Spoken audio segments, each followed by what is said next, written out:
Catecismo de la Iglesia Católica.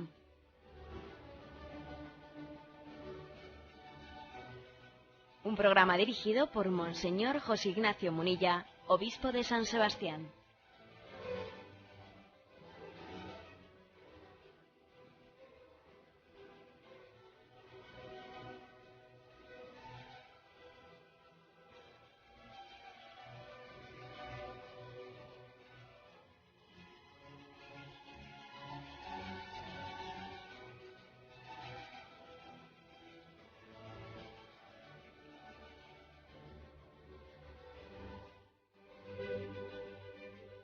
Un cordial saludo a todos los oyentes de Radio María.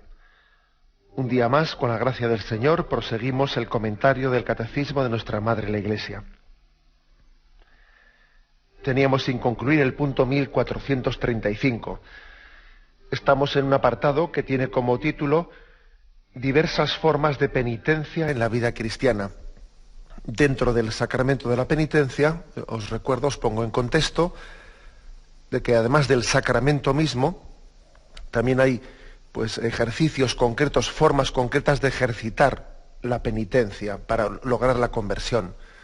La conversión no solo se logra por el medio sacramental, sino que el medio sacramental puede y debe de ser complementado pues por signos de ejercicios concretos, formas concretas para ejercitar la penitencia. Y por ejemplo en este punto 1435 se nos dice que la conversión se realiza en la vida cotidiana mediante los gestos de reconciliación, la atención a los pobres, el ejercicio y la defensa de la justicia y del derecho, el reconocimiento de nuestras faltas ante los hermanos, la corrección fraterna, la revisión de vida, el examen de conciencia, la dirección espiritual. Hasta ya habíamos llegado en el comentario y nos faltaban algunos puntos más. Dice: la aceptación de los sufrimientos, el padecer la persecución a causa de la justicia, tomar la cruz cada día y seguir a Jesús es el camino más seguro de penitencia. Bueno, fijémonos en esto último, dice, tomar la cruz cada día y seguir a Jesús es el camino más seguro de penitencia. Porque claro, hay una diferencia, ¿no? La diferencia está que estos otros caminos que también se nos sugerían son caminos que uno mismo pues debe de ejercitar, pues por ejemplo el hacer el ayuno, la limosna, etcétera, pues es importantísimo, ¿no? Es importantísimo, pero uno lleva la iniciativa de esa acción, de esa obra de penitencia. Sin embargo, en tomar la cruz cada día y seguir a Jesús, dice es el camino más seguro. ¿Por qué dice que es el más seguro? Porque eso no se te ha dado elegirlo, se te ha dado aceptarlo. Y es más seguro aquello en lo que tú no tienes la iniciativa, sino que la iniciativa es divina y tú en tu vida lo que toca es el pronunciar lo acepto. Es el camino más seguro. Es el camino más seguro, aquello en lo que el hombre debe de participar de esa providencia divina, pues pronunciando lo acepto. El texto que se nos ofrece es Lucas 9, versículo 23. Dijo: el Hijo del Hombre debe sufrir mucho y ser reprobado de los ancianos, los sumos sacerdotes y los escribas, ser matado y resucitar al tercer día. Decía a todos: si alguno quiere venir en pos de mí, niéguese a sí mismo, tome su cruz cada día y sígame. Son palabras de Jesús, pues contundentes, ¿no?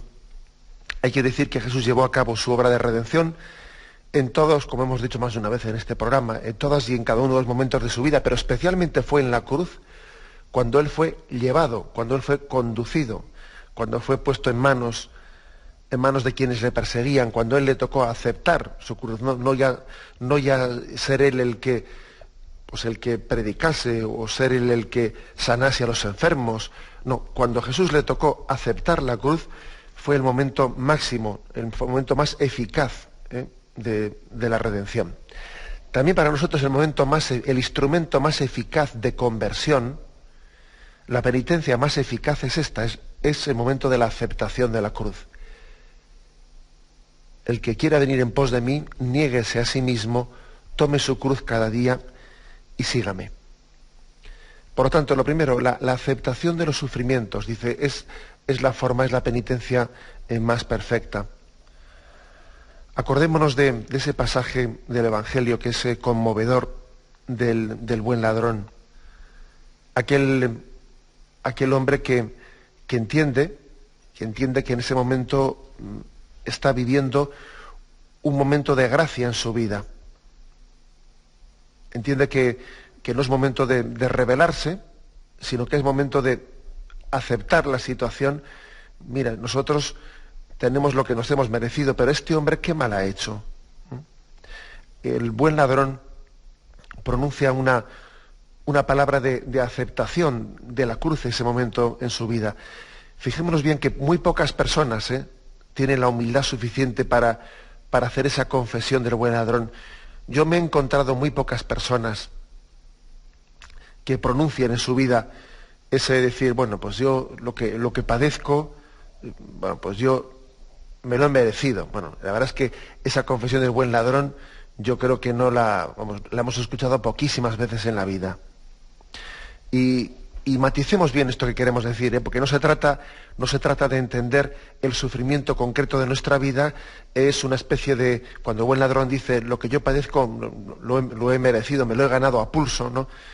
No se trata de entender el dolor como una especie de pago por mi pecado. Eso el mismo Jesús lo rechaza en los evangelios, ¿no? Cuando él da a entender, ¿y qué pensáis? ¿Que este hombre ha nacido ciego por sus pecados o por los pecados de su padre? Eso Jesús en repetidas ocasiones en el evangelio rechaza tal interpretación, la interpretación de que el sufrimiento en la vida sea una especie de consecuencia o venganza divina de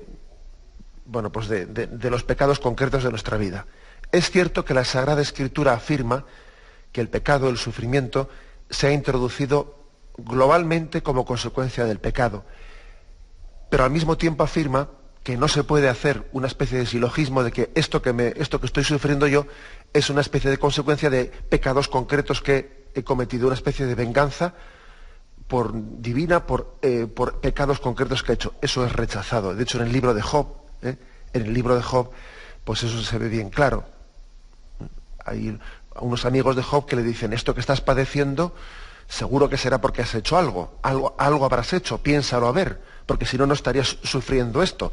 Esa tesis es rechazada en la Sagrada Escritura. Poco a poco la Sagrada Escritura se da cuenta que no puede haber una especie de explicación del dolor y del sufrimiento como un pago, una consecuencia, una especie de venganza, de algo concreto que uno ha hecho. ¿Qué habré hecho yo? Decimos nosotros a veces, ¿no? ¿Qué habré hecho yo para que Dios me pida o me castigue así? Esa es una reflexión que hay que rechazarla de nuestra mente. No es esa la forma de entender el misterio del dolor y sufrimiento de la Sagrada Escritura. Sí es verdad que el sufrimiento globalmente pues, se ha introducido en la humanidad como consecuencia del pecado, pero no es cierto que cada sufrimiento concreto pueda ser directamente entendido como un castigo de nuestro pecado. Bueno, pues si esto es así, eso no quiere decir que en la providencia divina los sufrimientos que estamos padeciendo no tengan sentido. Todo sufrimiento en nuestra vida tiene un sentido en la medida que es aceptado, es asumido y es unido a la cruz redentora de Jesucristo. Cuando Jesús dice, el que quiera seguirme detrás mío, que tome su cruz, lo bonito es que le llama cruz. Lo bonito es que le llama cruz, es decir, que mi sufrimiento, desde el momento en que es aceptado y unido a la cruz de Cristo, es cruz también, es cruz salvadora, es cruz redentora. En ese sentido, por supuesto que podemos decir que todos los sufrimientos de nuestra vida forman parte de la voluntad de Dios. En ese sentido, no en el sentido de que Dios me haya enviado esto como castigo de esto, de lo otro, no, pero sí en el sentido de que Dios quiere que en su providencia todas las situaciones concretas de mi vida sean aceptadas, asumidas y unidas a la cruz de Cristo. En ese sentido sí podemos y debemos de decir que nada se escapa, nada de lo que nos ocurre se escapa a la providencia de Dios, a la voluntad salvífica de Dios. Y eso forma parte de mi cruz concreta. Bien, la aceptación de los sufrimientos, eso es por tanto la forma principal de nuestra conversión, es el ejercicio más perfecto de la penitencia, la aceptación.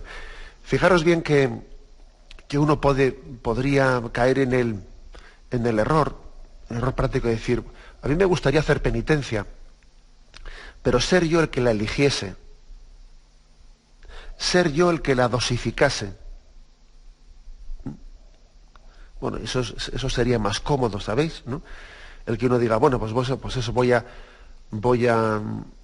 entro en Cuaresma y a ver si hago determinada penitencia. Bueno, y hago un poquito ahora ya voy a descansar un poco, hago la otra. Claro, a nosotros nos gusta siempre llevar el timón.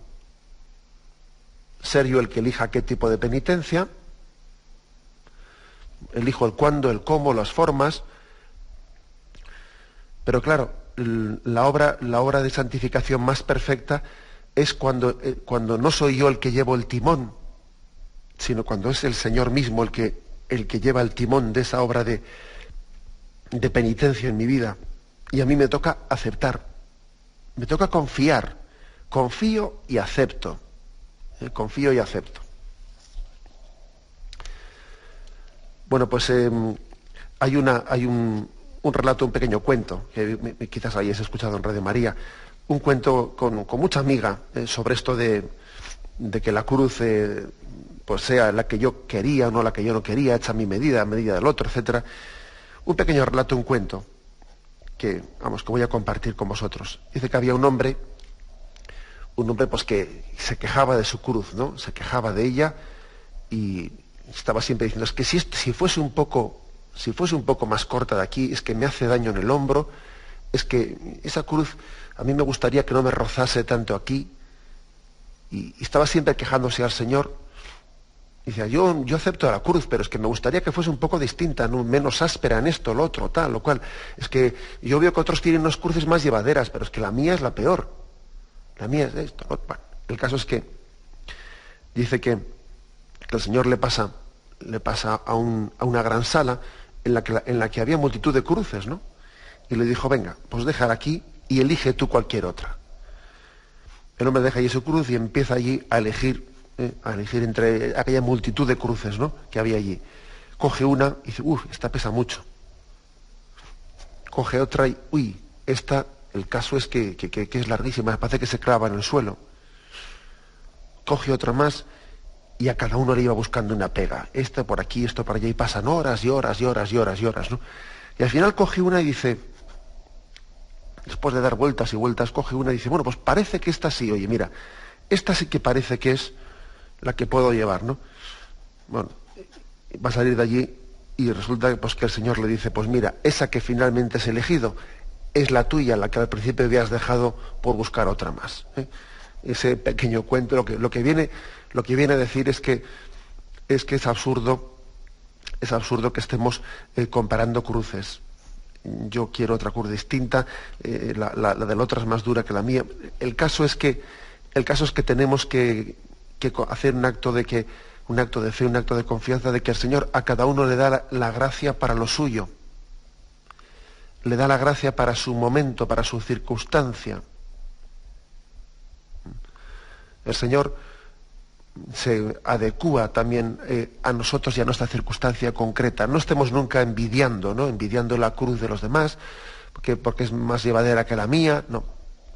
Yo, como sacerdote, puedo decir que he visto a personas llevar con una entereza increíble cruces que objetivamente hablando parecen muy pesadas. Y he visto a personas pues rebelarse frente a cruces que parecen exteriormente, objetivamente hablando, parecen cruces mucho más llevaderas, ¿no? El asunto está en no cómo es la cruz, de grande o de pequeña. El aspecto está en el grado de unión interior, pues con ese corazón redentor, con el corazón de Cristo. La clave está en pronunciar: lo acepto y lo ofrezco. Lo acepto porque confío en que nada de lo que ocurre en mi vida pues es ajeno a la voluntad salvífica de Dios, y lo ofrezco, me uno con el sacrificio de Cristo. Es decir, la aceptación de los sufrimientos no es meramente pasiva, ojo, no es meramente pasiva. Es también activa, porque Dios ha querido que colaboremos con nuestro ofrecimiento. Con nuestro ofrecimiento. No es lo mismo decir me resigno que lo acepto. Ya sabemos que la palabra resignación es también una palabra cristiana, y que ha sido pronunciada en la tradición de la Iglesia, pues en un contexto cristiano. Pero se trata de que nosotros no entendamos la resignación pues en un sentido de decir, bueno, pues no, como no tienes nada que hacer, trágala, es decir, no tienes opción. Total, digas sí o digas no, vas a tener que llevar la misma cruz. No, ese es un concepto imperfecto de resignación, como podéis entender, ¿no? Se trata de decir, lo acepto, la aceptación, el hágase en mí según tu voluntad, el pronunciar el hágase. Ese hágase que cada uno de nosotros tiene que pronunciar, es necesario también para la redención. Dios ha querido que nuestro hágase forme parte también del hágase de Jesucristo, del hágase de María, y esos hágases de Cristo y de María están incompletos mientras que nosotros también no nos unamos y no nos unamos en el sacrificio redentor de Cristo, en ese acto voluntario del hombre que se une a la pasión de Cristo. Por eso qué importante es esta expresión, ¿no? Aceptación de los sufrimientos. Tenemos un momento de reflexión y continuamos enseguida.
Y añade también que otra forma de ejercer nuestra penitencia es padecer la persecución a causa de la justicia.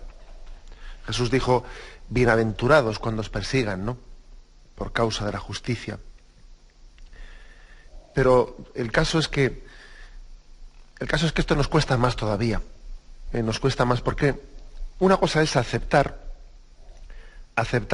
el sufrimiento, que de alguna manera pues es impersonal, ¿no? Es decir, pues el sufrimiento de un cáncer, el sufrimiento de una determinada enfermedad, pues como no nos lo inflige ninguna persona concreta, sino que es la naturaleza, ¿no? Pues la que ha enfermado, etcétera, pues hombre, pues uno le cuesta mucho, ciertamente, le cuesta aceptar su cruz, pero tiene en ello menos dificultad que aceptar también la persecución, porque en ello hay detrás unas voluntades, unas personas concretas que son las que están ejerciendo, ¿no? Pues esa persecución. Entonces todavía nos rebelamos más, en este caso que en el anterior. Yo diría que suele ser, a la hora de aceptar nuestras cruces, nuestros sufrimientos, suele ser más difícil aceptar el sufrimiento psíquico que el físico.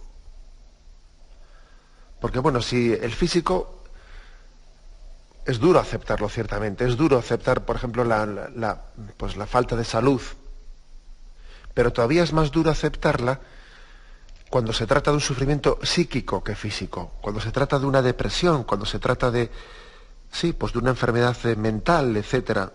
Es más duro, porque parece que resulta más humillante, parece que hay una especie de sospecha de que esta persona todavía tiene que soportar la humillación de que parece que él tiene una complicidad en esa enfermedad, es cierto. A veces se sospecha, ¿no? Se sospecha del enfermo psíquico o psiquiátrico, y todavía es una cruz muchas veces más dura que la física. Pero todavía suele ser una cruz que nos cueste más la cruz de las persecuciones, la cruz de las calumnias, la cruz de las insidias, etcétera, porque claro, entonces hay todavía ya la sospecha hacia que alguien está pensando mal de nosotros. Bueno, pues entonces ya es que no es que sea sospecha, es que es evidencia, ¿no? Que alguien está montando una especie de conspiración contra nosotros, y entonces se revela más nuestro amor propio, se revela más. Pero sin embargo, fijaros bien, forma parte también de la cruz, de la cruz que está predicha por el Señor. Mirad que os envío como corderos en medio de lobos. Si al Maestro le han perseguido, también a vosotros os perseguirán. O sea, que es que el Señor mismo nos lo predijo, ¿no? Que hay un cierto grado, o un gran grado, ¿no? de incomprensión, etcétera, que forma parte de la providencia, forma parte del camino de santificación. La historia de la vida de los santos, ¿no? El conocimiento de los santos ayuda mucho a esto, porque el caso es que no ha habido santo en torno al cual no haya habido calumnias, incomprensiones, persecuciones. Es que yo creo que es un instrumento que en la providencia de Dios se convierte en purificación muy importante para nosotros. Un instrumento muy importante. El Señor, en su omnipotencia, es capaz de servirse del pecado de los demás. El pecado, digo, porque muchas veces son envidias. Envidias, que la envidia, pues como se dice popularmente, ¿no? La envidia es muy mala. Pues claro que es muy mala, ¿eh? Las envidias, etcétera. Pero tampoco hay que pensar únicamente en términos de maldad, ¿eh?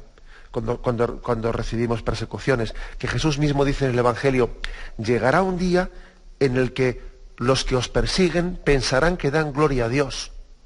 Eso también lo dice Jesús en el Evangelio. Es decir, que no hay por qué estar pensando en que el que te persigue es malo y está pecando. Pues igual no, fíjate. Igual no. Igual el que te persigue y el que te levanta una calumnia y el que tal y que cual, todavía igual encima, pues es posible que él no tenga conciencia de que está siendo un instrumento. Es que igual no es consciente. Con lo cual todavía pues no debes de estarte como buscando una especie de desahogo diciendo los malos me persiguen. No, porque es que igual no son malos. Igual pues es que no hay tal maldad. Sencillamente hay un cúmulo de incomprensiones, de malentendidos, que en la vida a veces se montan unos malentendidos y se lían las cosas de una manera que se montan unas persecuciones así sin ton ni son, sin ton ni son, pero lo importante es que el Señor, lo importante no es tanto las causas. Nosotros a veces queremos destripar las causas, ¿no? Y esto por qué, y esto tal. Al Señor le importa más el para qué que el por qué. El para qué me refiero al que tú recibas esas persecuciones y esas incomprensiones para tu purificación, para tu humildad, para que, pues sí, Señor. Olvídate tanto del por qué, de si son culpables, si ellos son conscientes de lo que dicen, es mentira, no es mentira. Olvídate de eso, si es que eso a ti no es lo que más te importa. Lo que más nos importa a nosotros es el para qué, para tu purificación, etc. Muchos santos, como decía, han vivido episodios en su vida, pues verdaderamente, por ejemplo, ha habido varios santos que incluso han sido perseguidos, fijaros bien, hasta por sus propios hijos. Hijos me refiero, pues que igual han fundado una congregación religiosa y sus propios hijos en un momento determinado se han rebelado contra aquel que fundó una obra determinada y han tenido que vivir la humillación de ser perseguidos desde dentro de la congregación religiosa que fundaron, etcétera. Estoy pensando ahora en la vida del Padre Pío, ¿no? Del cual tantas veces pues, os he hablado. Pues uno lee la vida del Padre Pío y es que es impresionante el mundo el grado de persecución, de incomprensión que tuvo en su entorno por parte de su propia orden religiosa, por parte del obispo del lugar, por parte de tal, pero bueno, pero es posible que se líen las cosas tanto. Pues sí, muchas veces se lían, así se lían, ¿no? Y lo impresionante pues era que el Padre Pío, él no se rebelaba, sino que él pronunciaba su particular lo acepto. Y fijaros bien que algunos devotos del Padre Pío, algunos devotos y seguidores suyos, por un pretendido amor, ¿no?, hacia el Padre Pío, sí que se defendían, sí que hacia las personas que calumniaban al Padre Pío, pues organizaban y se defendían y escribían cartas en los periódicos, pues rebatiendo calumnias, y el Padre Pío nunca les aprobó esa defensa. El Padre Pío sencillamente decía callar y orar. Callar y orar. Eso únicamente lo saben hacer los santos, ¿no? Los que no lo somos, pues nos ponemos a la defensiva, ¿no? Pues el Padre Pío decía callar y orar. No necesito que me defendáis.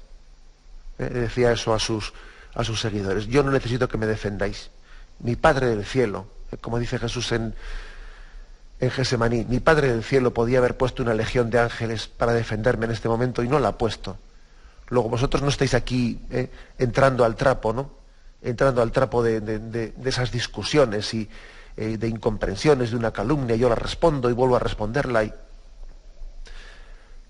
Los santos respondieron a las persecuciones así, respondieron con un callar y orar y ofrecer. Eso es impresionante, ¿no? Pero creo que es el testimonio, ¿no? El testimonio de decir, pues, primero hay que asumir las persecuciones en esta vida, las incomprensiones. No hay buen camino que no tenga incomprensiones. No hay buen camino, es que no lo hay. Es que allí donde hay una obra de Dios, tarde o temprano vendrán las persecuciones. Seguro que vienen las persecuciones. En todo aquello que da fruto, vienen las persecuciones. Por ejemplo, permitidme un caso concreto, Radio María, pues que es un instrumento concreto de Dios, que muchos de vosotros dais testimonio cuando hacéis vuestras llamadas, pues que Radio María pues os acompaña en vuestro día a día, que hace un bien espiritual, etcétera, y os ha hecho mucho bien en vuestra vida interior. ¿Qué os jugáis, como se dice popularmente, que también existirán persecuciones contra Radio María? Seguro, segurísimo, En todo aquello que es un instrumento de Dios, que es eficaz, que va por el buen camino, vendrá la persecución, que os lo digo yo. Y también llegará ese momento en que Radio María sea perseguida, sea incomprendida. Sí, Señor, eso ocurrirá, porque forma parte de la cruz de Cristo. En todo aquello donde hay fidelidad a Jesucristo, viene la persecución. Eso es seguro, además, ¿no? Y no tenemos que escandalizarnos de ello. Sencillamente, cuando llegue el momento en nuestra vida de la persecución de la calumnia, no es bueno que nos desahoguemos pues con la maldad concreta con la que nos están persiguiendo. Mira, déjate de buscar malos, Aquí lo importante es que con sencillez y con humildad pidamos luz al Espíritu Santo para ver cómo vivir ese momento y pronunciemos un acepto y ofrezco. Lo acepto y lo ofrezco. Luego, por supuesto, pues también a la hora de defenderse o no defenderse de una calumnia, un tal o cual, bueno, pues no es lo mismo que el que renuncie a la autodefensa sea una persona concreta, que al fin y al cabo ella es única responsable de sí misma, que cuando, por ejemplo, pues el perseguido es de alguna manera una institución, pues igual tiene el deber, el derecho y el deber de ejercer también una autodefensa, porque eso es distinto, ¿eh? No es lo mismo que una persona en concreta, como el Padre Pío, pues fuese calumniada y ella renunciase a la autodefensa, ¿eh? Que si, por ejemplo, pues es calumniado pues una institución concreta, bien, tendrá y deberá, ¿no? Y tendrá obligación concreta también de dar una explicación frente a una calumnia. Bueno, bien, pero eso es distinto ya. Pero lo importante es que, sea de una manera o de otra, todo el mundo pronunciemos un lo acepto y lo ofrezco. Lo acepto y lo ofrezco porque nada de lo que ocurre es ajeno a la providencia de Dios que nos purifica. Las persecuciones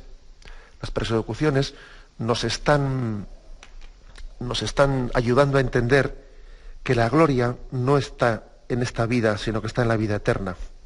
Que cuando una cosa va bien y viene la persecución, pues nos está recordando que no tenemos que poner el corazón en la perfección en esta vida. No tenemos que poner la ilusión definitiva en esta vida, porque todo lo que está en esta vida está sometido pues a la imperfección, al pecado del hombre, y que nuestro corazón tiene que estar puesto únicamente en Dios. Por eso también la persecución y la incomprensión, en el fondo, es una llamada a no apegarnos, a no apegarte a esta vida, a no poner el corazón en ella, a no poner el corazón en lo que es pasajero, a no poner el corazón ni siquiera, fíjate bien, en las obras buenas que haces, hacerlas como si no las hicieses, poniéndolas en manos de Dios en última instancia, para que nunca te apropies de ellas o te envanezcas, no sé, como si tú hubieses sentido el orgullo de haberlas hecho. Pues mira, pues resulta que haces una obra buena y no te entienden, y te critican, y te calumnian. Pues bueno, también el Señor quiere que tú vivas esas incomprensiones, las vivas como una manera de desposeer, de no poseerlas. Decir, Señor, yo lo he hecho por ti, que ahora me entienden mal. Bueno, pues no me importa, aunque me duele, pero te ofrezco la obra que hice por tu gloria, aunque ahora yo sea mal entendido por parte de los hombres, aunque sea mal juzgado por ellos. Yo lo he hecho por ti y no dejaré de hacerlo por no ser reconocido. No dejaré de hacerlo por el hecho de ser malinterpretado.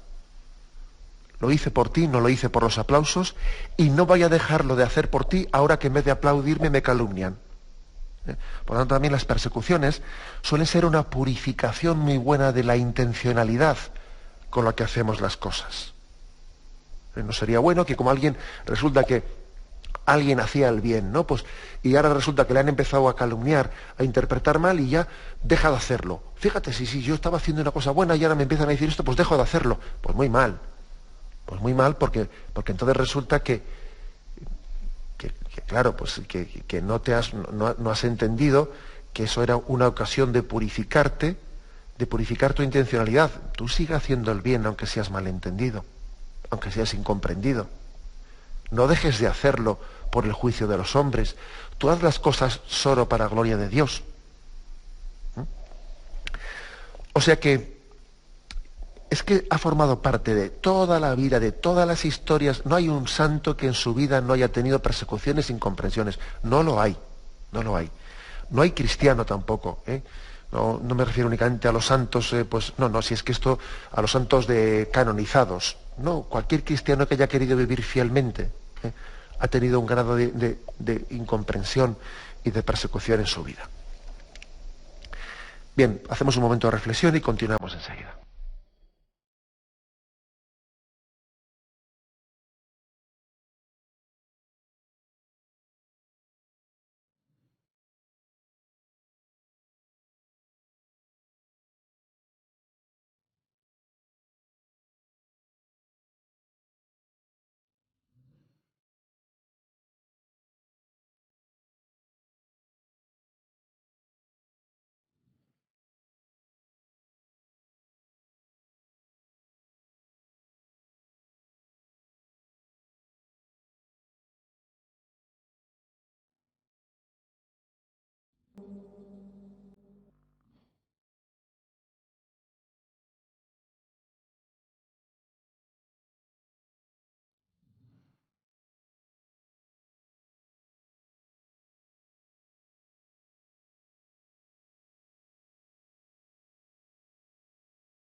El punto 1436, que como ya estaba tratado pues, ampliamente, yo creo que en el apartado que hablamos de la Eucaristía, en los frutos de la comunión, etcétera, pues no hace falta insistir tanto en él, pero sí lo voy a leer y hacemos un breve recordatorio. Eucaristía y penitencia, dice. La conversión y la penitencia diarias encuentran su fuente y su alimento en la Eucaristía, pues en ella se hace presente el sacrificio de Cristo, que nos reconcilió con Dios. Por ella son alimentados y fortalecidos los que viven de la vida de Cristo. Es el antídoto que nos libera de nuestras faltas cotidianas y nos preserva de los pecados o de pecados mortales. Bien, digo que habíamos hablado, cuando hablamos de la Eucaristía, de que también el sacramento de la Eucaristía es fuente de purificación, de penitencia. La Eucaristía es fuente de perdón de los pecados veniales y nos preserva de los pecados mortales.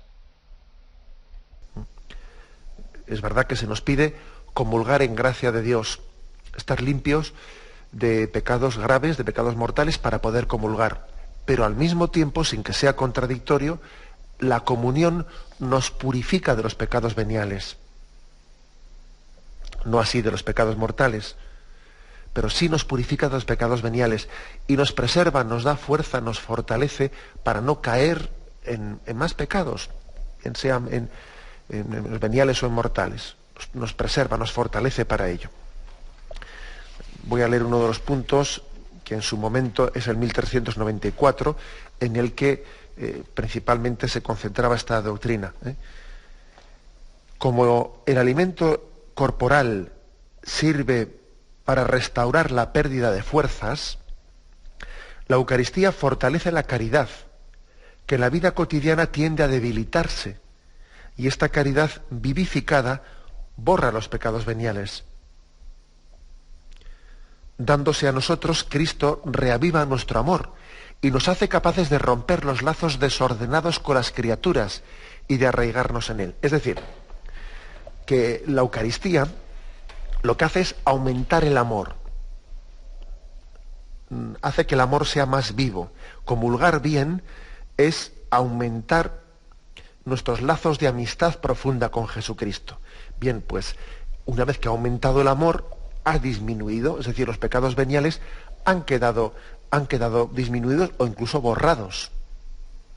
Porque es que no olvidemos que el pecado es un debilitamiento de la amistad.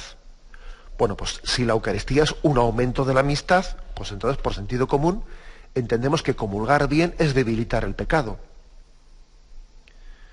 Si la Eucaristía aumenta el amor, pues el pecado que consistía en un debilitamiento del amor ha ido perdiendo terreno. Y entonces se nos ofrecía aquí una cita de un santo, San Fulgencio de Ruspe, que dice: porque Cristo murió por nuestro amor, cuando hacemos conmemoración de su muerte en nuestro sacrificio, pedimos que venga el Espíritu Santo y nos comunique el amor. Suplicamos fervorosamente que aquel mismo amor que impulsó a Cristo a dejarse crucificar por nosotros sea infundido por el Espíritu Santo en nuestros propios corazones, con objeto de considerarnos, de que consideremos al mundo como crucificado para nosotros y sepamos vivir crucificados para Él y llenos de caridad, muertos para el pecado, vivamos para Dios. Pues como veis es un texto de la mística cristiana, ¿no? Uno vive crucificado para este mundo y vivo para Dios. Eso es lo que hace la Eucaristía. Comulgar bien es vivir para Dios y morir para los lazos, para crucificar lo que hay de pecado en nuestra vida, de desorden en nuestra vida, queda crucificado y vivimos por el amor, que el motor de nuestra vida sea el amor. Eso es lo que debe de procurar en nosotros el sacramento de la Eucaristía. Yo la conclusión que me gustaría que extrajésemos de aquí, ¿no?, es que fijémonos que los sacramentos no son una especie de actos, actos mágicos que están como sobreañadidos a nuestra vida. No, los sacramentos están unidos al día a día, al ejercicio, al ejercicio diario de los aconteceres de nuestra vida. Es decir, nos purificamos al mismo tiempo por los sacramentos que por la vivencia concreta de las circunstancias de nuestra vida que son vividas conforme a los designios de Dios. O sea, fijaros cómo puede llamar la atención que en este capítulo que estamos comentando ahora, ¿no?, de diversas formas de penitencia en la vida cristiana, y podría llamar la atención que aquí se mezcla lo natural y lo sobrenatural.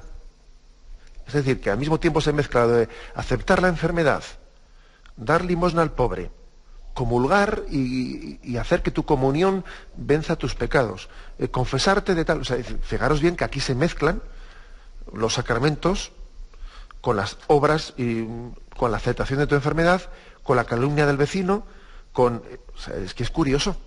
Todo esto está mezclado, ¿no? A la hora de decir formas de penitencia, y te ponen también sacramentos y situaciones concretas de tu vida, todo se mezcla. Y es que es bueno que veamos que esto es así. Porque la vida espiritual no es una vida distinta, ni distante, ni diferente de nuestra vida diaria. O sea, no podemos, sería un error muy grande pensar que una es la vida diaria, uno es mi trabajo, uno es mi estudio, uno es mi enfermedad, uno es mi salud, y luego vienen los sacramentos. No, los sacramentos vienen, para que estén bien celebrados, vienen a conectar con ese proceso concreto de vivir todo en Cristo. Vivir en Cristo mi relación con mis vecinos, vivir en Cristo mi estudio, vivir en Cristo mi salud, mi enfermedad. Esto creo que es lo hermoso de este capítulo que estamos explicando, en el que vemos que no sería correcto hacer una especie de frontera divisoria entre las cuestiones mundanas y las cuestiones espirituales o sobrenaturales. No, las cuestiones naturales, no señor, todo forma parte del camino de Dios para nuestra conversión. Todos son instrumentos de penitencia, desde la comunión hasta la aceptación de la calumnia del vecino, desde el sacramento de la penitencia hasta la ayuda a un pobre concreto, pues a un vecino que está solo que nadie visita, y yo voy a dedicarle tiempo para escucharle, pues porque no tiene nadie que le escuche. Todo forma parte del mismo camino, integrando lo humano y lo divino, lo natural y lo sobrenatural, lo corriente y lo extraordinario. Todo ello forma parte de una única vida espiritual. Creo que esto es lo hermoso, lo que se está aquí explicando. Bien, lo dejamos aquí, en el punto 1436. Continuaremos mañana a partir del punto siguiente. Bien, me despido con la bendición de Dios Todopoderoso. Padre, Hijo y Espíritu Santo, descienda sobre vosotros. Alabado sea Jesucristo.